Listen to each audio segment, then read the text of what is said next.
one. Mookie Magic. Dodgers have won it all.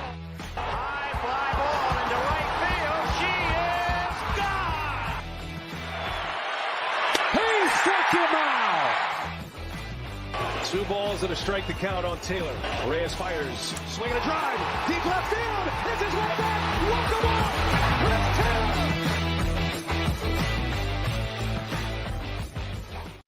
Hi, everyone, and welcome into DodgerHeads Live, presented by DodgerBlue.com. My name is Matthew Moreno, and joining me tonight, Anthony Witrado. Coming to you, I see that our chat, Anthony, has been off and running since this stream went up. We want to thank everybody who's joining us on Facebook, YouTube, and Twitter. Anthony, how are we going to approach tonight's show? Is it 2 juggernauts, just a slugfest, trading blows? Or is it, Bobby Miller in the bullpen sort of struggling? Which road should we head down tonight? Yeah, this juggernaut offense of out in Miami just can't be held down. I mean, it doesn't really matter what you do. Throw your best out there, and they put up 11, right? Yeah. No. Go ahead. Yeah, I mean,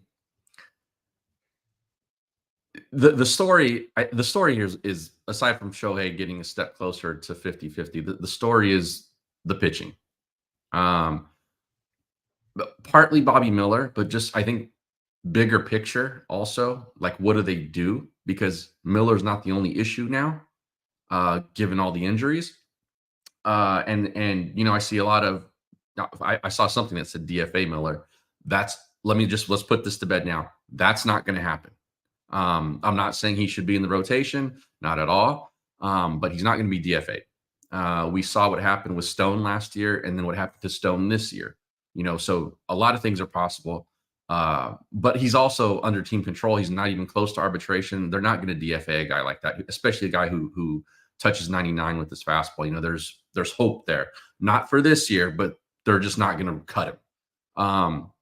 And then beyond that, there's not a lot of options right now in terms of who they can put out there to start games. Health has just been, they're snake bit in terms of rotation health. So with that said, I think the bigger picture story here is, what are they going to do? October is a couple of weeks away, and they do not have the makings of a World Series caliber rotation right now. Yeah, it's definitely concerning. I see James Lopez, he's saying, you telling me we don't have anyone better than Miller? I mean, that's debatable, but yes, the Dodgers have maxed out their pitching depth. We're going to get into Bobby Miller and maybe if not him in the rotation, who the Dodgers could potentially be turning to. We also have some Tony Gonsolin updates. You mentioned Shohei Ohtani hit another home run tonight, so not quite 50-50 just yet, but he's close. He did make a bit of MLB history, so we'll give you those details. Just a reminder, if you are watching with us on YouTube, please be sure to hit the like button on this video, subscribe to the channel, ring the notification bell. That helps us out. And if you could just do that before we kind of continue on with our show and get going with everything else, it would be much appreciated. And if you're not on YouTube, come check us out at some point when you have time. And if you're listening via podcast, definitely subscribe, rate, and review there as well. All right, so the lightning rod, that's Bobby Miller. He's stuck in the rotation these past couple of weeks despite continuing to struggle. It's not necessarily a decision I know that we agree with. But as I mentioned a minute ago, the Dodgers really, like, in terms of other options, it's pretty non-existent. There's been Kasparius that I know a lot of fans are clamoring for, and I get on one hand, how much worse could he be than Miller? Like, I can see that side of the argument. The other side is he hasn't exactly lit it up with Oklahoma City, and so he's not knocking on the proverbial door and doing what he can himself to get that call up. But as you see tonight, the banner that I put up, if you're watching with us, Miller only went 2 innings, 7 hits, 4 runs. They're all earned. 1 walk, which was, I guess, a positive. But the downside was the Marlins weren't really waiting around to get into 3-ball counts. They were swinging early and often. I feel like when Bobby Miller has had these starts, and you and I have done the shows those nights, I kind of asked you this question, and so my apologies, but I'm going to sort of ask it again. Like, was it just more of the same from Miller of, not being able to get anything? I don't want to say not get anything right, but really not have much feel out there. Yeah, I think at this point it's not a, he didn't have it this start or he didn't have command this start. He just hasn't had it. And this has been his season. Um, he's got the high velo fastball and, a couple of pitches that play up if they're right, but he hasn't been right for a long time. And he just it looks like when he's going through the motions to get the ball out of his hand that he doesn't know where it's going. And when you have that issue and you do throw strikes, they tend to get beat. And that's what's happening to him. Aside from the command issues, when he's throwing the ball in or around the zone, it's getting smoked. And so it's an awful combination to have. It's a combination that basically gets you out of the big leagues. And I think at this point, given where they are in the standings, he cannot make another start. He can't. And I will say this, whether it's Kasperius, whether it's Robleski, whether Gonsolin gets built up enough in enough time to make some regular season starts, whatever it may be, I don't think you can give Miller the ball again in the regular season as a starter. You just cannot. This is happening too consistently now, and they are in a real race to finish this division off. Never mind will they get the top seed or not? This is a battle of like, let's just close this thing out. And if you're going to continue to run Bobby Miller out there, your chances of closing out sooner rather than later take a hit. And I've seen a lot of sort of blame put on Dave Roberts. And I have the receipts. I'm not a Dave apologist, but he can only put out the players that he has at this point. Now it's on the front office to decide whether they want to bring in a different option than Bobby Miller. And that's a conversation we can have. But at this point, I don't think they can give him the ball on another start. Not the way the season is going and not the way he's going. Yeah, I was a little surprised that he even got this start, but I can understand the reasoning a little bit from like we keep sort of reiterating, like there really aren't other options out there. Moving forward, if you look at the Dodgers schedule, you mentioned they're in the NL West race. As it stands right now, they're only 3 games ahead of the Padres, and the Padres and Astros just began about 10 minutes ago. So if the Padres win, then the lead in the NL West goes down to 2.5 games.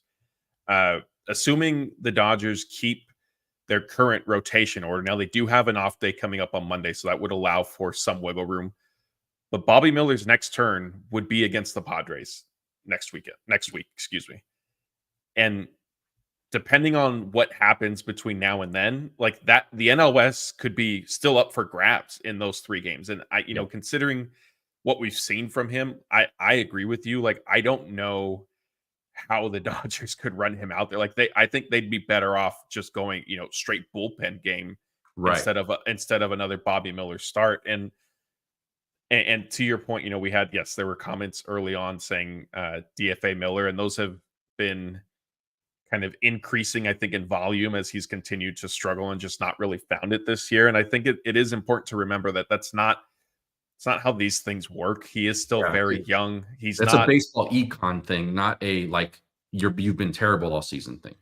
Right. And he's not close to arbitration. He's not close to free agency, like none of that stuff. And so the Dodgers and no team, not just the Dodgers, no team would make such a decision like that at this early in a player's career. But yes, I think there's NS is saying B. Miller is so bad. I understand that, but it doesn't mean that you go and DFA him right now. You option him, you send him back to the minors, you let him go to Camelback Ranch, keep working, on whatever's sort of been ailing him. I'm sure it seems like it's a variety of issues. And I think one thing too is to keep track of it. And it can't necessarily be an excuse because Miller is out there. Although again, like the Dodgers, they're literally stuck between a rock and a hard place right now with their rotation. But he does have some sort of issue in his left knee that we don't know the full severity of it, but I imagine that it is having some sort of an impact, and so that's a factor as well. And it can't be a full excuse because he is out there pitching through it. And I think that Miller would say that it's not an excuse. But would you be surprised, Matt, if he gets put on the IL tomorrow? No, it wouldn't surprise me. And I wonder, I've tried to, is it his meniscus type thing? Because it needs to be some sort of knee injury that you can continue playing with. So it doesn't lead me to believe that it's necessarily like ACL or, one of those ligaments. So is it a sprain that maybe his knee is just, a little bulky and he's been pushing through it? Is there a torn meniscus that I know you can kind of get by with in some regard? But yeah, no, to your point, no, it wouldn't shock me if Miller goes on the injured list tomorrow because yeah, like I mean, is it an exaggeration to say like under no circumstances can the Dodgers allow him to face the Padres next week? He cannot. He cannot pitch in that series. I know the options aren't great, but they can't. You cannot do what he did against that offense tonight and have any confidence of throwing him against San Diego. And so whether it's Robleski or whether it's Kasperius, whatever, someone else has to take that start. He cannot get another turn there. I think we've seen enough, whether he's hurt or not. We've seen what this looks like now, and given the state of the division race, you cannot give him the ball, and that's something the front office has to. They're not dumb. We know they know that. They just have to make the move now. I don't know exactly what they were hoping for. Maybe they really thought he was going to break out. Whatever, I don't know. Yeah. But the experiment has to be over for this season now.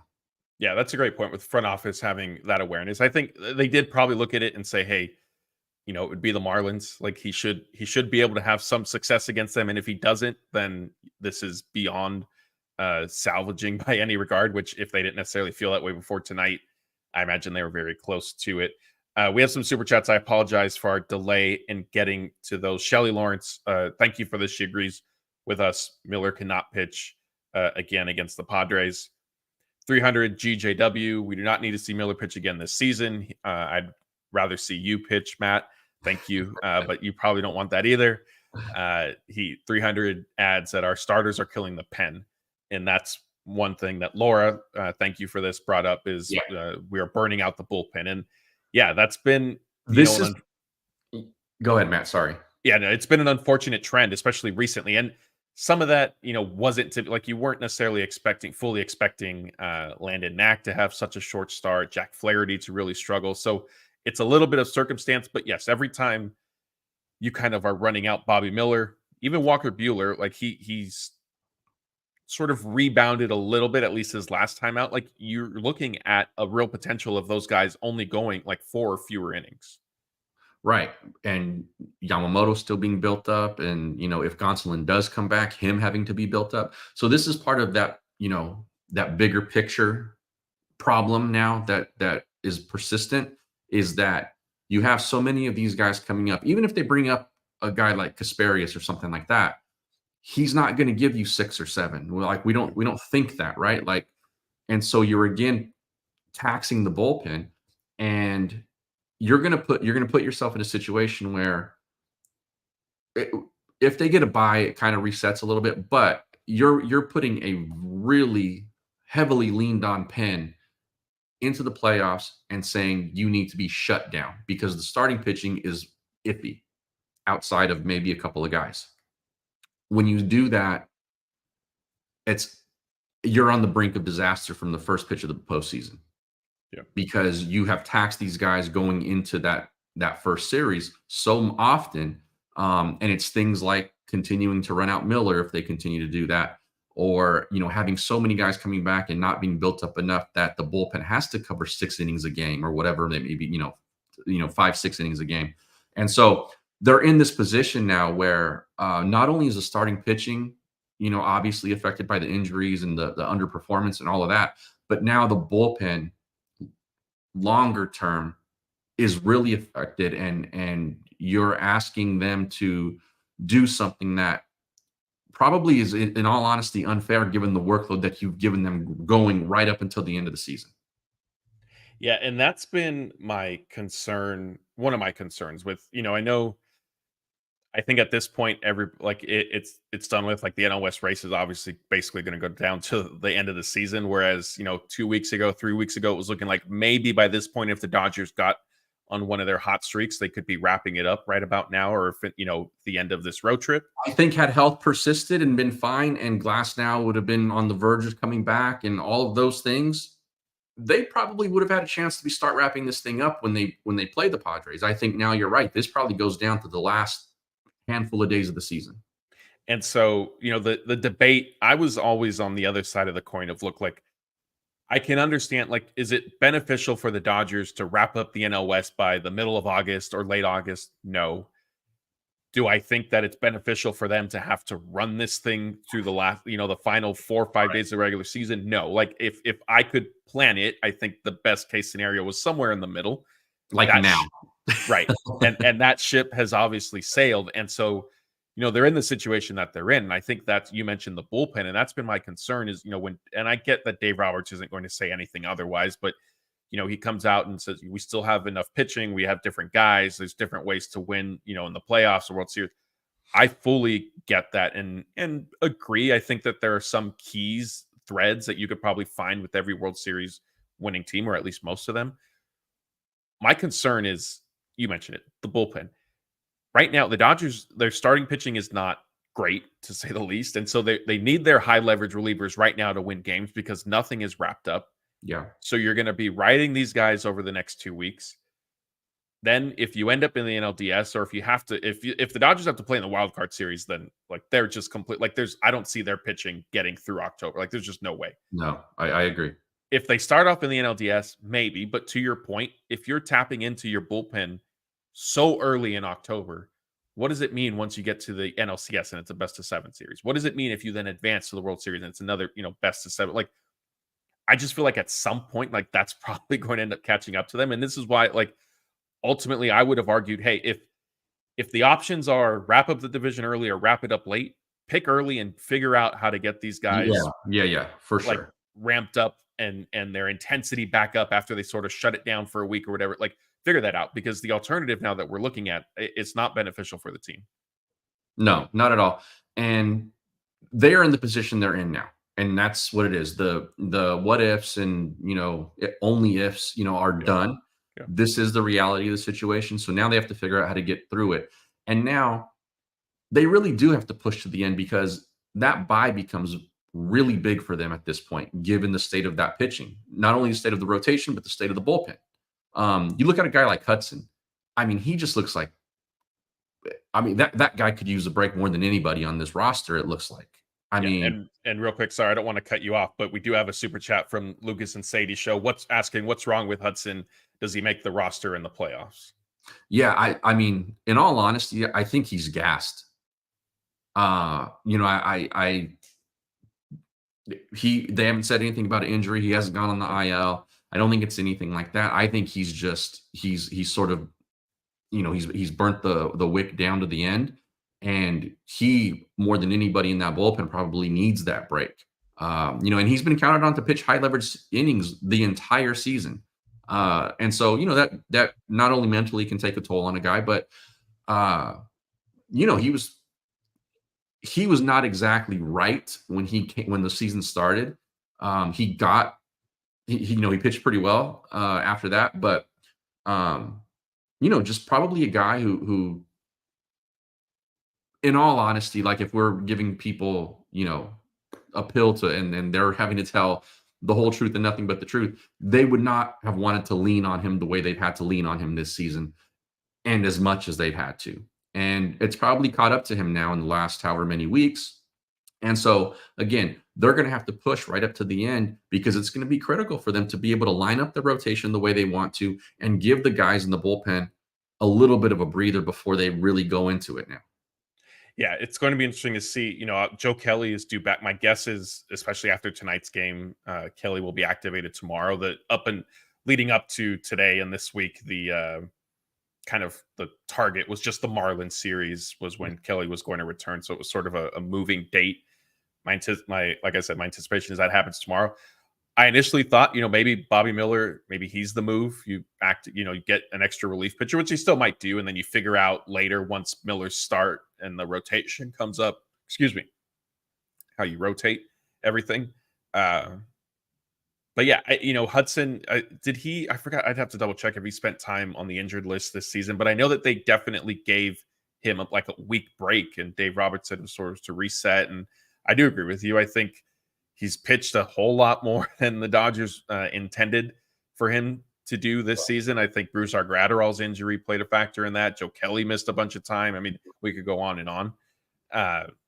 But yeah, all of this being said, I do think that Daniel Hudson probably makes the playoff roster to kind of answer. Yeah. I think to the second part of that question, and I think we both agree, assuming health is fine, he's on the roster.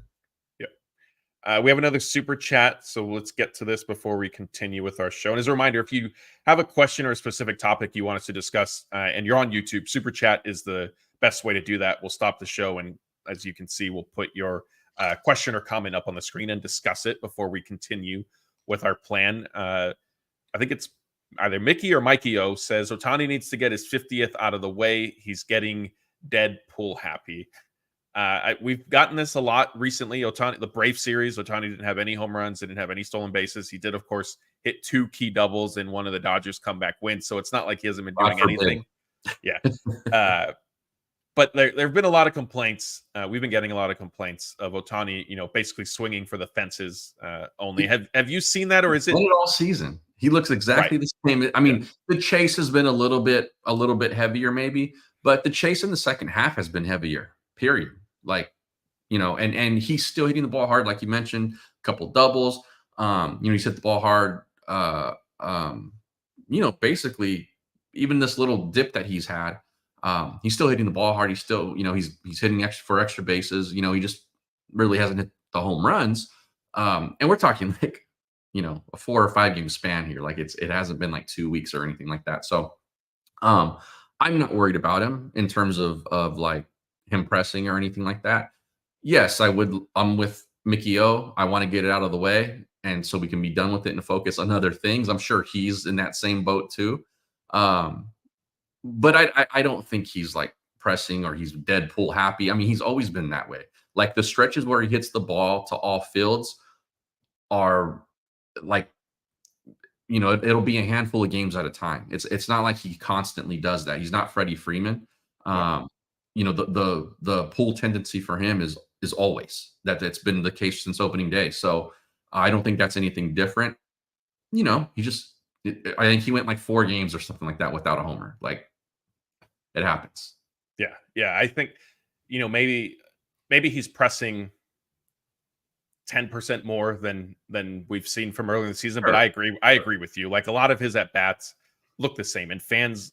I mean, early in the season, it was not so much that he's pressing, that he was pressing, but not because of 50-50, but just he wasn't clutch and he can't hit with runners in scoring position, right? Like that was where people were getting upset with his strikeouts. And now, I get it. Like the strikeouts, the big swings, which Ohtani just takes pretty much every single time. They look a little worse when and he's obviously aware that 50-50 is hanging there in the balance. He did hit a home run tonight to the second deck out in Lone Depot. That was a bomb. Yeah. He crushed it. That's his 48th home run, 48 stolen bases. Not in the 50-50 club just yet, but Ohtani does now have 219 home runs in his career, and that's the MLB record for among Asian-born players. It previously belonged to Shin-Shu Chu, who had 218. Obviously, if Ohtani now has 219 and has the record. Ohtani, and this is after earlier this season, he set the record for most home runs by a Japanese-born player, and that was when he hit his 176th. That record previously belonged to Hideki Matsui. So, it's I was getting a little worried before he hit tonight's home run that maybe, if we went into the final week of the regular season, he might end up around, 49 home runs, 51 stolen bases or something like that. I think before, like you and I were pretty much on the same page with the flurry he went on at the end of August, like it all but cemented 50-50. Are you still on that stance as we sit here? There's less than 2 weeks remaining in the regular season. Yeah, I think so. He needs 2. I think he'll get 2. And then the stolen bases, like for me, he does it within the course of like the game. I don't think he's forced any of these stolen bases. And so like you get down to those like final handful of games or something. Let's say he's stuck on 48 for some reason. Mookie's going to start taking some more pitches. Things like that are going to happen. They're going to give him chances to do that. The homers are always going to be the difficult part of it. But given how many games they have left and the fact that he needs two, he's going to accidentally run into two over that course, over that span. Even when he kind of goes into a little bit of a funk home run wise, he can hit two in 2 weeks. Yeah, and if all else fails, the Dodgers do end the regular season at Coors Field, which is obviously a launch pad. So Yeah. if you're ever going to run into any home runs, it's going to definitely happen there.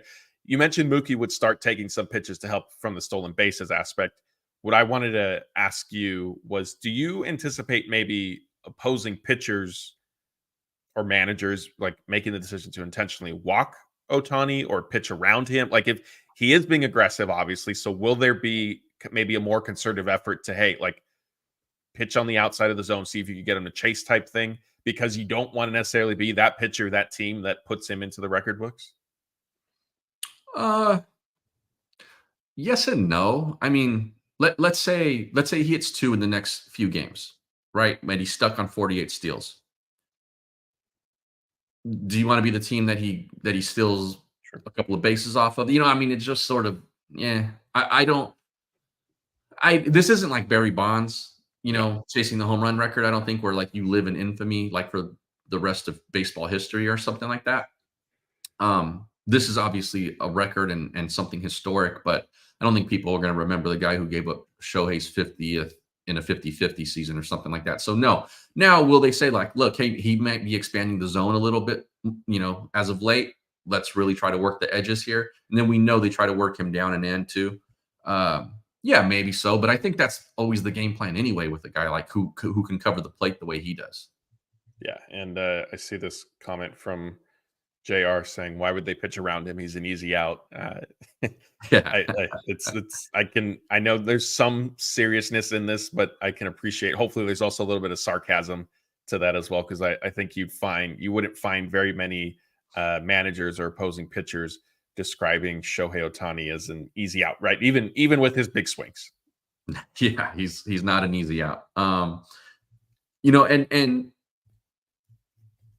when he has gone into a little bit of funk, Davis said it, he's even said it, it tends to be that he just expands the zone a little bit.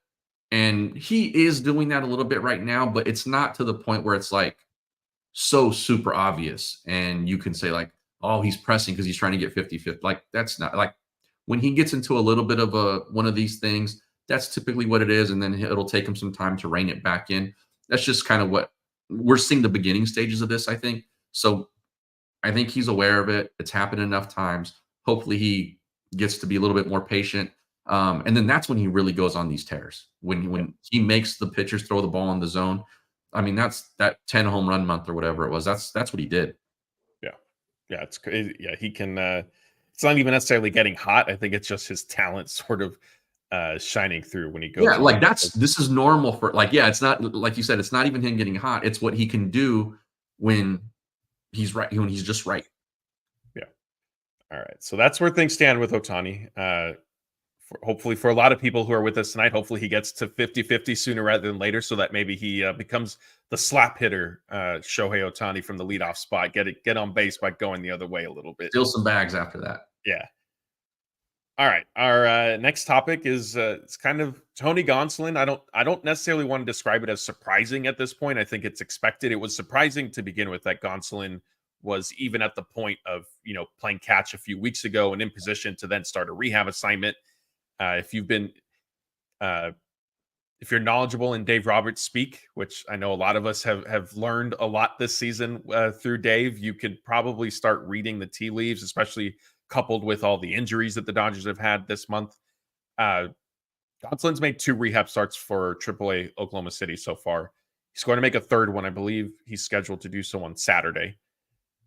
Dave Roberts told reporters before the game tonight that after Gonsolin makes his third rehab start, which they hope will be 4 innings, Dodgers are going to then discuss what role, if any, he has in the postseason. And Dave has also gone back on it needing to be out of the bullpen if Gonsolin pitches this season. Anthony, Yeah, I mean, it's a matter of need at this point, right? For sure. I think that's the ideal plan. You're in good shape if you say like, hey man, we don't need you in the rotation. but we'd like to have you in the bullpen. We think your stuff has been pretty good, and we want to put you in here. They might not have the choice. If he looks like he's not going to fall apart at this point, he may be in the rotation, and I'm not saying he can't do well, but man, it's just not the place you want to be. As a roster builder, as a team, as Dave Roberts. I mean, maybe not even as Tony Gonsolin.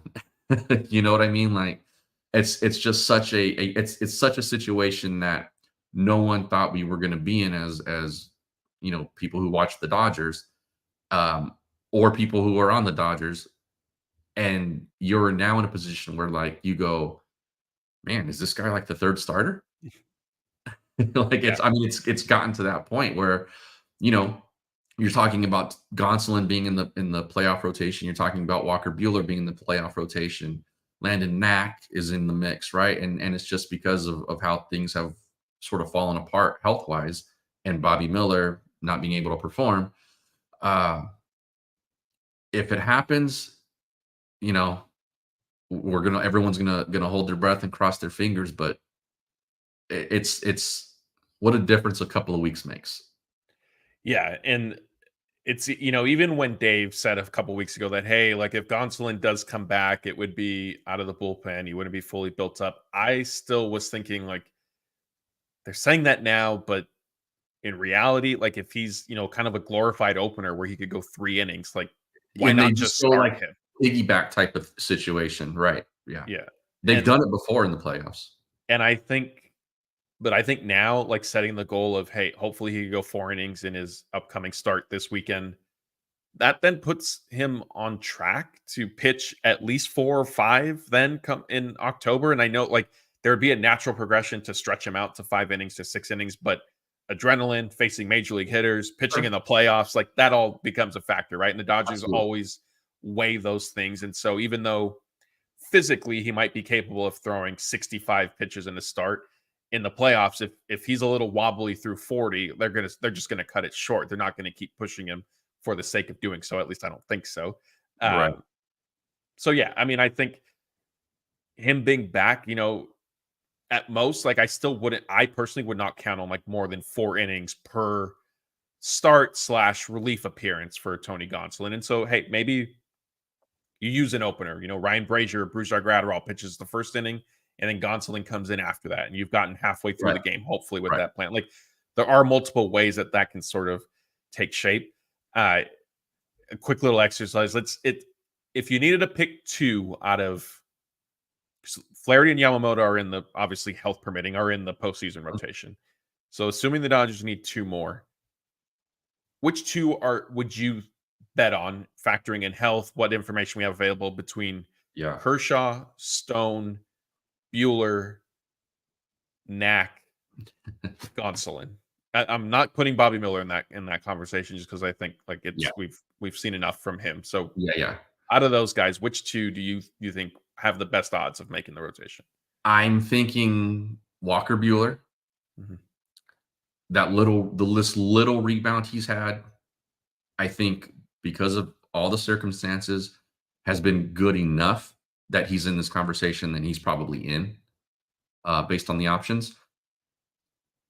And I would say then they probably go to that bullpen-ish, piggyback-ish type of game. So maybe that's Knack, maybe that's Gonsolin, maybe with an opener Mhm. like you mentioned. I think that's probably the most likely option, knowing this front office. But I would say then Yamamoto, Flaherty, Bueller. We'll see what the order looks like given on how they finish this division. And then probably, like I said, one of those bullpen piggyback type of games. Yeah. What concerns me about Knack is his the home run rate that he has, Yeah. he's struggled with. And typically in the playoffs, if you're giving up home runs, that's not necessarily a good recipe. And so I don't know, like it'll be interesting to see if then the Dodgers, like, do they kind of figure, hey, Tony Gonsolin, like the experience has been in the playoffs before, like maybe like he's a little bit more of an unknown. Like the unknown can always go either way, right? It could be really good and he surprises you, or it could be, hey, this guy hasn't pitched all year and he looks like it. If he show, that's why I think like he's going to need, I think, to the way the timeline sets up, I guess they'd be pushing it to give him 2 turns in the regular season. So if he gets 1 turn and he looks solid, then I think it is him because of the experience factor. And then they sort of piece that game together with him being the bulk guy. Whether that comes as a starter or it comes or he pitches a second inning or whatever. Yeah, I think that's more likely than not if Gonsolin can show them enough in these next couple of times. I see some questions about Gavin Stone. I don't think he pitches the rest of the season, playoffs included.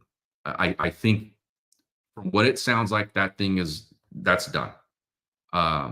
Given where the injury is, given the lack of update, and I think that typically means you've seen the last of Gavin Stone this year. Yeah, I mean that's the latest update we had was there was I think some confusion over when Gavin Stone was supposed to start throwing and playing catch. Some reporters had it as during the weekend while they were in Atlanta. Some had it as right now, a few days later during the Marlins series. To the best of my knowledge, neither one of those has happened yet. And it's important to stress, as Anthony is saying, like if Stone starts throwing this week, it's playing catch from flat ground. It's not anything off a mound, which there would be like he'd probably have to play catch multiple times, then throw a bullpen session, then maybe face hitters in a simulated game. Then there would be the discussion about coming back. And so for me, best case scenario, just given all those steps that need to happen, like Gavin Stone, best case scenario is making his return in the NLDS. That would be pushing it, in my opinion, even. Okay. This is a shoulder thing. And we know the Dodgers tend to downplay some of this stuff sometimes. That's and true. so like I just think that the fact that it's catch off of flat ground and they're doing this, when you do that, it's to see how your arm reacts. Yeah. That's a very early stage of a long comeback trail, typically. Yeah. That's Um fair. and so, I think if it was like, yeah, he could come back this season, or I'm sorry, during the regular season, like he'd be throwing a bullpen, that kind of stuff. So the progression would start farther along versus like playing catch up flat ground, which we don't even know if he's done yet. So he would be obviously the choice if he was healthy, but I think given what we know, I would be pleasantly surprised if they said that, okay, yeah, he's going to be back at some point in October. Yeah, that's fair. Like I said, I don't think that's the case. Yeah, and there's certainly reason to feel that way. I mean, I think getting shut like right off the bat, shutting him down for 10 days, which was their plan initially, they didn't even wait to do it like that. Certainly, to your point, suggests that the injury is a little bit not more serious than they've let on. I mean, any shoulder issue is serious, especially for a pitcher, but that it's and Jonathan's asking any chance it was a phantom IL. They can't afford that. Yeah, no. No. And maybe hopefully that's some tongue in cheek stuff there, because I know we dealt with Gonsolin phantom IL claims for about 3 weeks until lo and behold, it actually wasn't. Tyler Glasnow too. Yeah. All right. Here. Oh, did I miss? That's who I meant. Did I not say Glasnow? Sorry. If I didn't, I apologize to everybody. We have some super chats. Ty Wen says, let's be honest, no starting pitching. Bullpen has had to cover 25 of the last 42 innings. How can you win? Anthony, correct. Hudson is gassed. He's also 36 years old. I thought Hudson was actually older than 36, but maybe not. I don't want to unnecessarily put any more years on him. But yeah, I mean, we discussed this earlier. It's the Dodgers, unfortunately, are in the position that they're in, and there's really no short of there's no quick fix, easy solution. Even if Gavin Stone does somehow come back, he's not going to be. He wouldn't have had time to fully build up and be his usual self. Even if, and I know the name Clayton Kershaw is very polarizing with our viewers and listeners.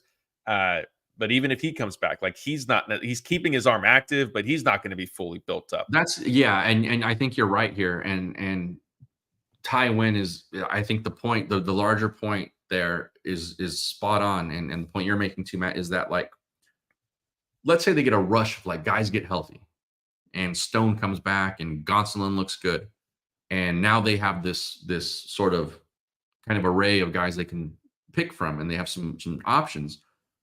Cool, that's great. But then you look at Kershaw, Gonsolin, Stone, you know, I mean, I can't even remember who's all hurt at this point, but those guys are like 4 innings max type of guys. Yeah. So then each time one of them goes out, you're asking your bullpen to cover 5 innings at least. Right. And it just continues that tax that they've been running on them. And, you know, 25 of the last 42 innings, I assume that's a correct stat. That's not sustainable. And if you take your bullpen into the postseason with that kind of workload, it's really, really hard to have confidence that they're going to hold up for the next month and be lights out. Yeah, and the other part of this equation is it puts indirectly or invariably more pressure on Flaherty and Yamamoto to basically both of you need to pitch at least 6 innings. And I'm not saying Right. that they aren't capable of doing it. Fact of the matter is, this will be Yamamoto's first time experiencing the MLB postseason. Flaherty, as great as he was, we saw him. He's human, and he's kind of stumbled a little bit against the Braves. So there's no guarantee that you're then going to get 6 or 7 from those guys. And so yes, to your back to the larger point of then all of a sudden you're having to cover, you know, half a game with every single one of your starters, and that's just a tough hill to battle. And we know how the Dodgers operate in the playoffs with their starting pitching, right? Like, let's say Yamamoto goes, he's at 4 1/3, and there's a guy on second in a 2-run game that they're winning. And, you know, he's still got decent stuff. Maybe he's at 80-ish pitches or something like that. They'll pull him, right? For better or for worse, they'll pull him. I'm not getting into that debate, but what I'm saying is then you go, man, this guy was one of our number 1, number 2 type of guy, and now he's out with 1 out in the 5th inning, and the bullpen's going to have to cover half the game. And tomorrow is a guy who can max give you 85 pitches, right? And so, like, anytime they don't do 6 innings, 7 innings, it becomes almost disastrous because of what's behind them. Yeah, it's even if they're pitching well. Yeah, and it's obviously not a position the Dodgers want to be in. I don't, like you said, nope. I don't think anybody really in the front office, and even me, like thinking, hey, like we've seen the injury. This is 3 years in a row now where October has rolled around and somehow the Dodgers have run out of starting pitching. I think I'd have to go back. Maybe it's just, you know, revisionist history or more recency bias. I feel like this year compared to the 2 prior seasons, they've had the most depth compared to those other years. And so to be out of like all your options at this point, like it's an unfortunate reality, and you know, no excuses, but it's just the position that they're in, and they're going to have to somehow try to finagle. Hey, like Jeff has, I think, you know, he's been saying for at least the past month, Dodgers were just going to have to slug their way through the playoffs anyway. I mean, that's looking very likely now. Yeah, I mean, I would, yeah, he's correct then. Now, you know, again, 2 weeks ago didn't look like that, but it's probably the reality now, and which then again, you know, it puts pressure on all those guys because in a game where, you know, they don't do it, and you know, maybe they lose 3-1 or something like that. All those games count for something different in the postseason, and all of a sudden now you're on the brink of elimination because you had a game where the offense didn't have it. Yeah. So yeah, it's at least the front office has finally come out and admitted we need to take a look at our development plans and our you know, our medical situation and evaluate what's going on here, because we've been, you know, I know Dodger fans have been saying it for a while. This is just too often of an occurrence now where it doesn't look like it's a coincidence anymore, and it's happened with a bunch of different players. And so hopefully they do take a long, hard look at that and who knows if that report will be public or not, but um, for what it's worth, you can take some solace in understanding that at least they see it as an issue now, Yeah, that's what I was at going to least say. publicly now. It'll be interesting to see what, if anything, Andrew Friedman, Brandon Gomes, the pitching guys are able to end up sort of disclosing from kind of their deep dive into things.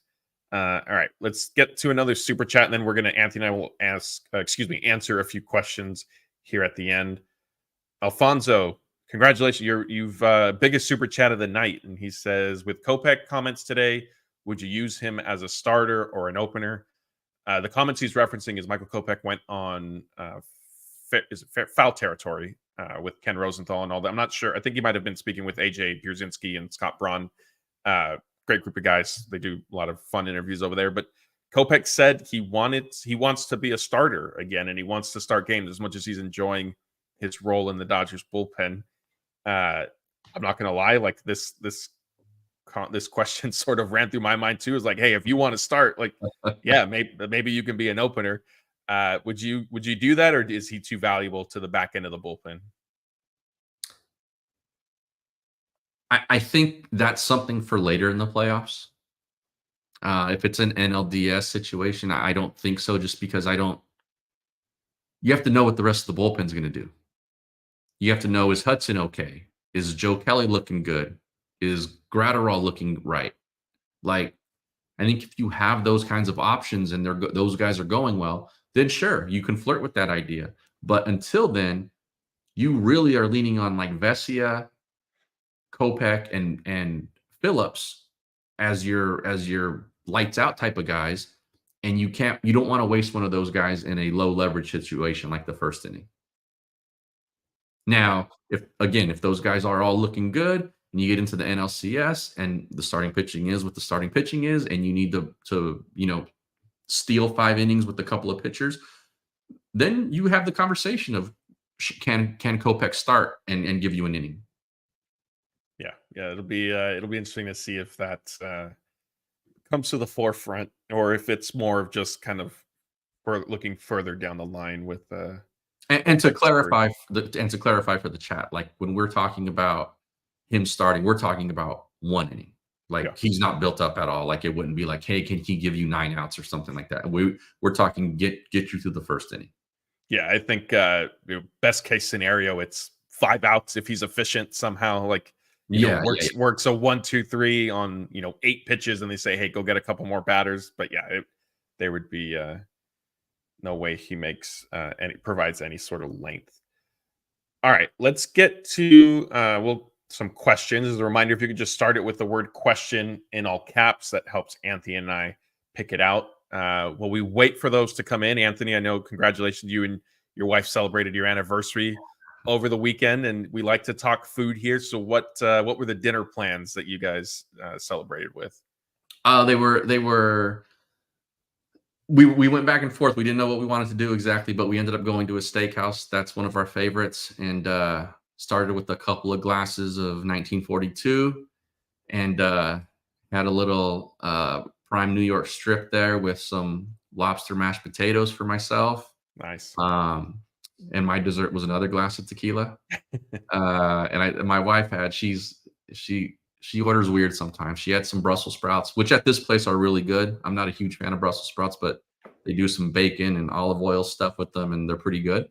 And then she got some mac and cheese dish also. And then she got some chocolate cake kind of dessert, which I'm not a big sweets guy. So like I said, I just had my tequila. Yeah. But it was nice. It was a good Friday night out, celebrating our 4th anniversary. So it was a good time. Awesome. That sounds like a meal I can definitely enjoy. Steak and macaroni and cheese and some lobster mashed potatoes. Those sound interesting. I haven't had that, but definitely would want to try that. All right, Anthony, we're gonna hold your feet to the fire a little bit right off the bat. TQT wants to know if you're still confident the Dodgers will win the NL West by 5+ games, because the roster is really shaky. Yeah. This has been dancing around in my head as a question outside of being on DodgerHeads.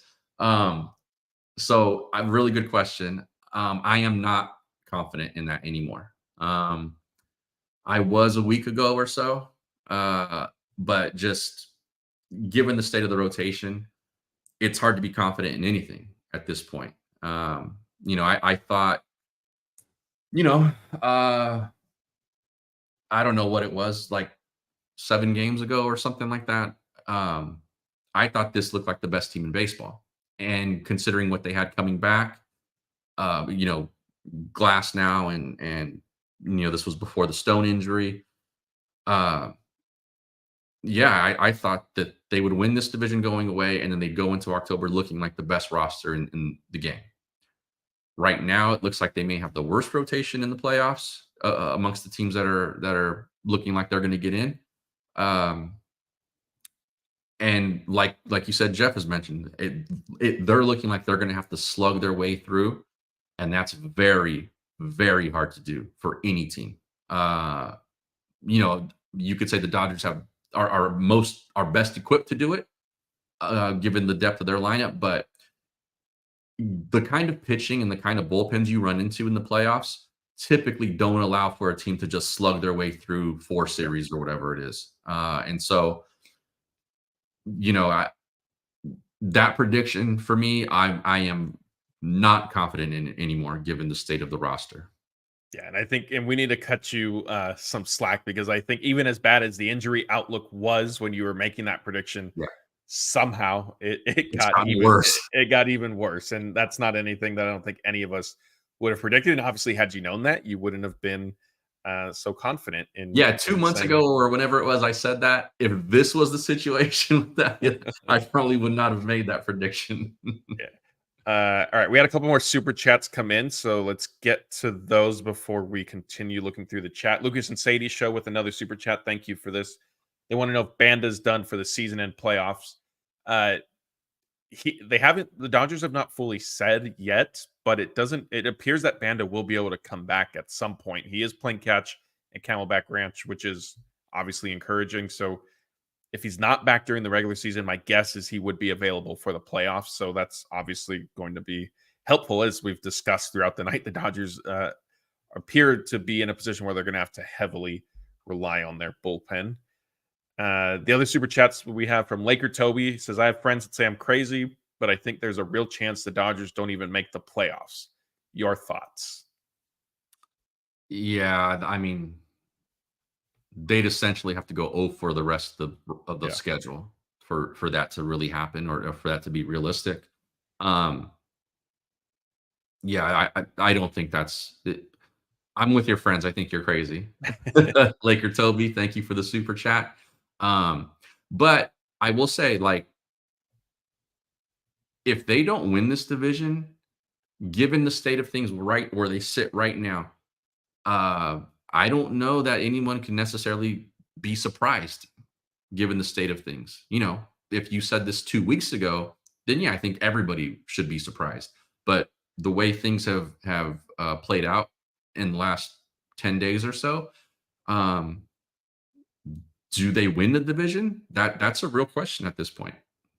Yeah, and that's what somebody tweeted me over the weekend. I think it might have been Saturday while the Dodgers were still trailing the Braves, and I think they asked if I was still confident about them winning the NL West, and I replied that no. And if it was Saturday or if it was Friday, whatever day it was, I said today is actually like the first time where I've thought the division race, like or the division title, is a serious question where I could realistically see them not winning it.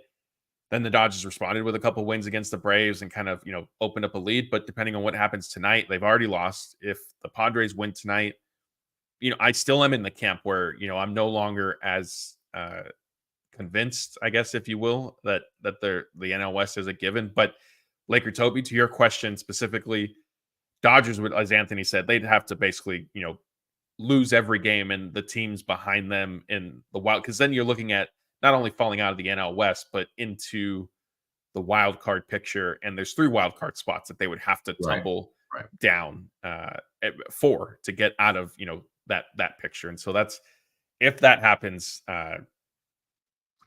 that would be a monumental collapse, and that we would be discussing a lot more than just, hey, like what went wrong, like with injuries and stuff. Given the money they spent in the offseason, and if they had that kind of collapse and missed the playoffs entirely, every beat writer would have a book deal by like Thanksgiving.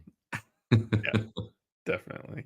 Let's get back to some questions from the chat. Noisy Ninja 91 says, with how the Dodgers have historically dominated the NL West, has the front office / Dodger fans become complacent, especially with how the Padres and Diamondbacks have been improving over the years? I won't say fans have become complacent per se. I will say that what I have seen from fans is, winning 100 games, who cares? Winning the NL West, who cares? And I get why. Like, you get frustrated if the Dodgers win 100 games every season, they win the NL West and then flame out in the playoffs. I understand that, but there is value, maybe not so much the 100 wins, but there is value to being a division winner. For the front office, I don't think they've become complacent. I mean, they responded to losing in the NLDS by signing Shohei Ohtani, signing Yoshinobu Yamamoto, trading for Tyler Glasnow and extending him, which, yes, he's hurt, but at the time, like, it was viewed as an improvement for the team. Deal. Yeah. So, I mean, do you see any complacency within? Let's focus on the front office, because I don't know if fans, that could be depending on how you look at it. Yeah, but with the front office, fan stuff is like, we may sometimes take it for granted that they're this good. I'll say that. Because anytime they lose, a series 2 out of 3 or something, like, the sky's kind of falling. And I think that's just like, we've been very spoiled as Dodger followers, for sure, as Dodger heads. Yeah. But with the front office, no, I don't think they've gotten complacent. I mean, they were as aggressive as any front office has been in any season in recent memory, at the very least, this past winter, with what they did, the kind of moves that they made. Like, remember when they signed Teoscar Hernandez to that, basically what was a pillow contract, Mhm. and everybody went just like, these guys are getting everybody. How do they get that guy to, like, it was one of those kind of reactions. And then the moves that they made at the deadline, they got the best pitcher who got moved, and what turned out to be the best reliever who got moved. And so, no, I don't think they've gotten complacent. I think they're as aggressive as any front office in any sport. I'll go that far as to say that. Like, that's the other thing. Like, we can heap blame on them for certain things or call them out for certain things, but one thing we cannot say about this front office is that they're complacent. I think they go hard every time they have an opportunity. They don't do dumb things. Like, they don't just throw tons of money at guys who, and I know, I'm saying this understanding Glasnow is currently on the IL and he had an injury history already. I get that.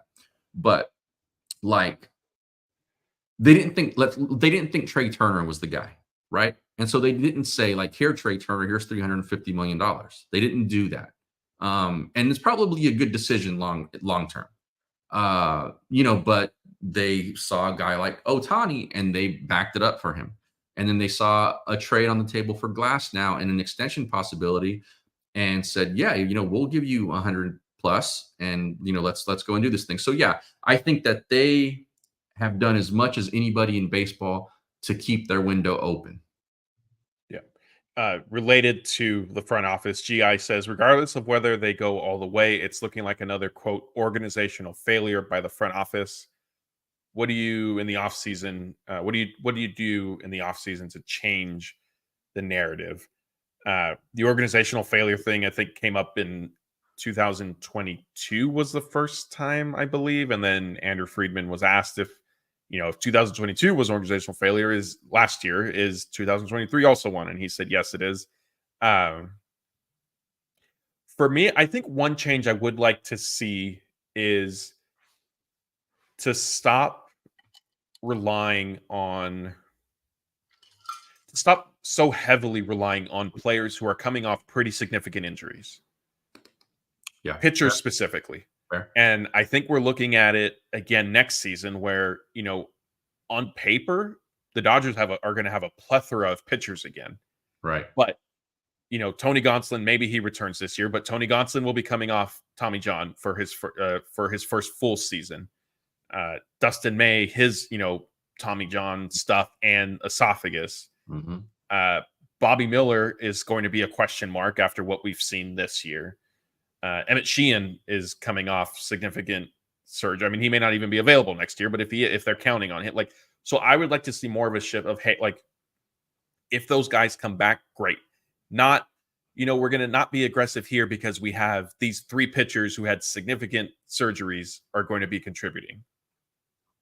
Yeah, that's a good one. That's pointing that out is I think fair, and something that they've had to do a lot of. And that just goes back to them having to reevaluate how they take care of these guys, because every year you cannot, the guys who are already in your organization, this can't continue to be the case where, like, well, so and so will be coming back. It's nice because, yeah, like on paper you said, like, they have those options and they should have a fantastic rotation. Yeah. But if you can count on half of those guys having significant injuries at some point in the season every year, then it doesn't really matter. So yeah, I think that's a really good observation by you. To answer the question myself, it's really difficult when it wasn't like a bunch of guys just completely underperformed, right? Like Otani wasn't a bust, Yamamoto hasn't been a bust. Mookie's not showing any signs of getting older. Freddie, maybe the power numbers are down a little bit, but he's still been fantastic. Teoscar Hernandez was an absolutely bargain of a signing for them. So changing the narrative is really difficult, I think, when you can really look at your season and go, we got completely effed because we could not keep our pitching healthy. And so changing that, I think, isn't something that just happens in the winter, unless you go, you know what? Here's what would change the narrative from like a fan base perspective. We fired the entire medical staff and we replaced them with new guys. Yeah. Which I don't think they're going to do. They may make some changes here or there, but outside of that, I think the only way to change the narrative, if this season falls short, is then it won't happen until 2025 when that season is over and then you have to win the World Series. Because I think, again, it's not like 6 of their guys that are recently signed are underperforming or, crap in the bed or something like that. Like, they've actually all played pretty well and performed pretty well. It's just too many of them have been hurt. Yeah. And we just had the comment up from Anna saying, rattling off a bunch of pitchers, and she's saying they shouldn't all be hurt in 1 year. I forgot to mention Kyle Hurt as well in the group, and even River Ryan. But given the timeline for River Ryan's surgery, he's not going to be somebody that I think they're saying next year, like, yeah, River Ryan will be back at some point. But yeah, I mean, it's definitely going to be interesting. Yeah. All right, let's get to a few more here. Eric Flores wants to know, what is the trade value for Glasnow? If he can't get to October, he's useless to the Dodgers.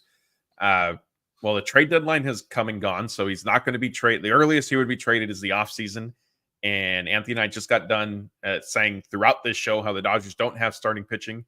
So I don't imagine them trading away any pitchers, especially somebody like Glasnow. And look, I get it. It's frustrating that he didn't make it through the season. Every year is kind of different, and I know he has an injury history, but the Glasnow and the Dodgers did believe, and if it was unfounded, then so be it. But that his surgery a couple years ago corrected his elbow issue. And it should also be noted, to this point, every indication from the Dodgers, and I know we have to take that from a grain of salt, has been that the UCL is still fine, that this isn't a UCL issue. And so if that is the case, hopefully it is just, the elbow sprain that unfortunately there isn't enough time to recover from for this season and the playoffs. But moving forward, he should certainly be ready to go by spring training. But I mean, to answer Eric's question, trade value, I think you would have a decent market for Glasnow, but that's not something the Dodgers are even going to go down. No, agree. All right, let's get to a few more here. Reminder, if you have one, just start it with question in all caps. And if you want to make sure we answer it before we shut the stream off, then a super chat will definitely be the way to do that. This one's from Ederico. He says, I want to call out one statement from earlier. The Dodgers front office finally said the pitching thing is an issue. Were they blind to see this previous years, or they refused to accept it's a problem? This is a fair question. I know we were asked Ederico, it might have been you who asked some variation of this, of a couple days ago, I believe. If Andrew Friedman had sort of said, like, finally admitted like they were doing something wrong. I think this is the most extreme that it has ever been for the Dodgers, obviously. Great. And I think even across baseball. And so that's maybe opened their eyes a little bit more to, hey, actually, there's something pretty serious going on rather than just injuries are part of the game. But to answer his question, do you think, were they blind in previous years, or did they just refuse to accept it, or was it something else? Yeah, and I had a little caveat to that statement. I said publicly. They may have been looking at this stuff now for a couple of years, because you can't just look at one season, right? You have to look for trends, and so they know that they have this history with pitchers, especially the last handful of years or so, and so yeah, I'm sure they've been tracking this stuff and trying to analyze it as best they can. I think they finally come out and said publicly, because it's gotten so out of hand that I think they had to address it. And for them to come out and say that, they're not typically a front office that says a whole lot, and especially not a front office that says a whole lot negatively about anybody, in the organization. And so for them to say that, is a pretty big public admission, and makes me think that they've probably been looking at this for a while. It just snowballed to the point now where they had to address it with the media and with the fan base. And so, no, I don't think they were blind, but this isn't something that they're just going to look at in a vacuum. Like, this was one terrible season, and so now we have to clean house. They're going to be looking for trends and why those trends have happened, and they're going to use evidence-based material to say, like, this is why it's going wrong, or whatever the case, whatever conclusion they come to. So no, I don't think that they were refusing to accept it was a problem. I think now that they've just addressed publicly that it's a bigger issue that is going to need solving immediately. Yeah. All right, we have another super chat, and then I saw 3 more questions that I think we'll end up answering. Super chats from Mr. Kirk. Any faith in a 6-man rotation saving pitchers' arms next year? I think They'll do it. Right. That's what Jeff and I got asked this last night, and we reminded everybody that the Dodgers, they don't call it a 6-man rotation, but they basically have had a 6-man rotation this season, one way or another. Yeah, it was interesting to me, like all the headlines, especially the national headlines, and like beat writers at this point in the season, you're always looking for something. I know what that struggle is. That struggle is real. I understand that for the beat guys, but like nationally, I thought it was kind of dumb that the Yamamoto stuff, that he wouldn't pitch on like 4 days rest in the playoffs, was a national headline. He hasn't pitched that way all season, and they pinpointed him specifically. None of the Dodgers pitchers have done it this year. Yeah. I mean, you can count probably on one hand anybody in the rotation who's pitched on what you would call regular rest, so every 5th day. Nobody in that rotation has really done that all year, and they've worked in off days or bringing guys up or down or whatever. They've made it work. I know they don't call it a 6-man rotation, but they've essentially been doing that for years now. Yeah, and unfortunately, it's I don't think it's necessarily hurt their efforts to keep pitchers healthy, but it hasn't also been it hasn't one worked way to solve kind of the injury bug. Which, again, I've said over and over again. Unfortunately, there's not one, not even 2, probably not even 3 things that you could say, hey, change these and pitchers will definitely stay healthy. Like, it's not the reality that we're dealing with, unfortunately. Yeah. All right, here, a few more. We'll try to get through these as quickly as we can. Bellin says, who would you rather have? Flaherty and Yamamoto are nails in the whole postseason, or Ohtani and Betts go off in the postseason? Pitching. Yeah, that's what I think I would take. If Flaherty and Yamamoto both pitch like aces pretty much every single time, I think I would rather have that and take my chances with Ohtani and Betts, maybe just being themselves or being average and not necessarily, putting together super crazy performances. Because as we've discussed at length throughout this live stream tonight, pitching is certainly going to be an issue for the Dodgers in the playoffs. Next question is from Alleluia One. What's the problem now with Lux? He has been really bad on offense and defense, and if it's another mental thing about being platooned, then that's a problem, in my opinion. I hadn't necessarily thought if it was potentially tied to some of the platooning the Dodgers have done recently. I know tonight Gavin Lux, he had a couple he had one, I think, go off the heel of his glove, and then he didn't get a grip on a ball for a potential double play. Anthony, is there anything kind of sticking out to you? He was bound to come down to earth offensively. I mean, he was just hitting way too out of his mind. That wasn't going to continue. I looked like he had found something though, where like the floor had been raised, and that is not the case right now. That's not where he's sitting. The defense, I think, is just that's a weird thing because he's outside of like shortstop in spring training. He hasn't really been a bad defender in the infield at second base. So this is a little weird. I'm not sure exactly what that is. Maybe it is mental because maybe he's taking the plate now into the field. I don't know. But if he's not moving out of that platoon, he's known that. Even when he was hot, he's known that. Maybe he thought, hey, if I get a couple more opportunities, I can play my way into an everyday guy. But he never really did that. Like even when he did have those opportunities. So if that's now bothering him mentally, like the platoon thing, I don't think it is. But if it is, that's a problem for him. Like, and a problem for the Dodgers. Like, something needs to be addressed there. I hope it's just a slump, but I'll be honest, like I didn't think he'd be this bad again this season. I thought he had found something, like I said, that would raise his floor. But he's not been good. Like, there's no sugarcoating that. Hopefully he can come back around and just be, he just needs to be serviceable, offensively and they'll be fine. But yeah, he's not been good on either side of the ball right now. Yeah, I think for me, what's been surprising, the defense has surprised me a little because, like you said, at second base, like he's been fine. Like I thought he was fine when they moved him to second base to begin, like before this season.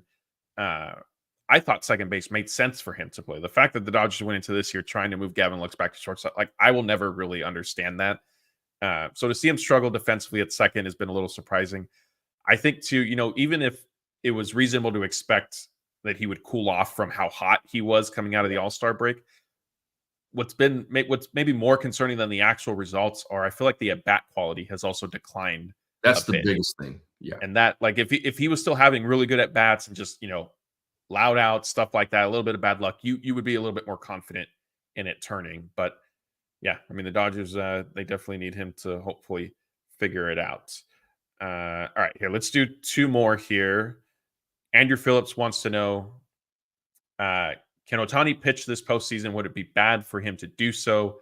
Andrew really thinks that he can. This has become kind of not a pressing topic, but an option, and it's drawn more attention than it probably would have to begin with because the Dodgers pitching staff is in such dire straits. I think you, Scott, and myself were asked, Game 7 of the World Series, if you need to pitch Otani to win it, do you do it? I think we all said yes. Is there a scenario where you see, would it be bad for, well, I guess let's answer Andrew's question. I apologize, Andrew. Would it be bad for Otani to pitch in the playoffs this year? I think probably. There's too much invested in this guy to put a rush on him. It sounds like they're going to have the organization and him and whoever his team is are going to have a discussion next week, just about sort of the throwing progression and where he's at. And then it looked like he gave a quote tonight about this particular question. And they said, do you think, they asked him, do you think you can pitch in the playoffs this year? And he said, I'm not sure. So that doesn't inspire a lot of confidence that he even would want to try.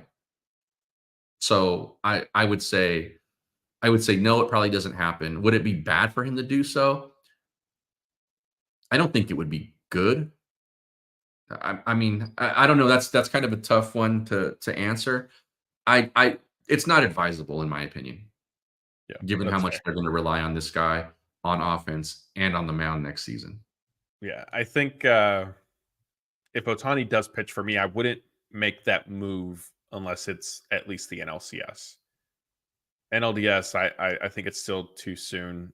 Maybe he like throws a simulated game during the NLDS. Yeah, and here's the thing with it is like for that to happen, the closest that he would have gotten to like real competition as a pitcher would be a sim game, like maybe before, on an off day or something like that during the playoffs. And that's just so hard to gauge if a guy's ready. Yeah. Because basically what those are about, they ask the hitters, how does it look from your perspective? And then they ask him the next day, how do you feel?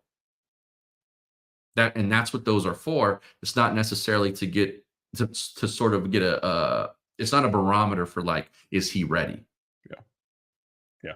So yeah, that'd be it would definitely be a high risk play. And I think if to your point with Otani's comments, if he goes to Dodgers and says, hey, like I'm ready to do this, I want to do it, I think they'll factor that in. And likewise, if he says, I'm not necessarily sure, then I think that will pretty much end it right then and there. And they maybe won't necessarily come out and publicly say it.